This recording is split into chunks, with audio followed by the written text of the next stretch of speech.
Kryetari i LSDM-s Venko Filipçi njoftoi se grupi parlamentar i LSDM-s do të ngrej padi penale dhe interpelancë kundër kryetarit të Kuvendit Afrim Gashi për shkak të, siç thotë, shkeljes së vazhdueshme të rregullores së punës dhe shpërdorimit të detyrës. Ai gjithashtu njoftoi se LSDM nuk do të merr pjesë në punën e Komisionit Am për financim dhe buxhet në debatin për huamarrjen e re prej 260 milionë eurosh.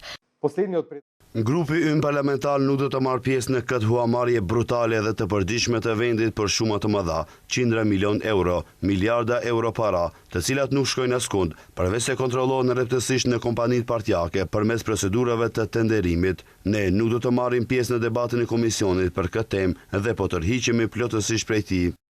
Në një konferencë paralele për shtyp, deputeti i VMRO-DPM-s Bojan Stojanovski tha se qëllimi për të bërë interpelancë është, siç e quajti ai, produkti i dëshpëruar politik dhe se mos pjesëmarrja e LSDM-s në debatin mbi borxhin e ri nuk është e re për partinë opozitare.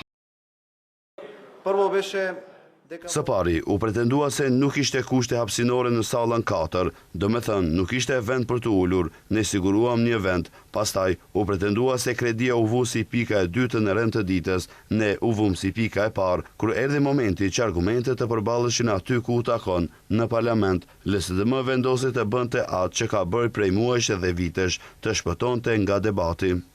Stojanovski theksoi se me mjetet që do të marrin hua do të vazhdojnë realizimin intensiv të investimeve kapitale, rritjen e bruto prodhimit vendor dhe se do të investojnë në paga më të larta, pensione më të larta, ndërtim të 3 autostradave, hekurudhës së shpejtë dhe rikonstruim të hekurudhave ekzistuese, spitale dhe shkolla të reja dhe vazhdim të realizimeve të 1200 projekteve kapitale mbar vendit.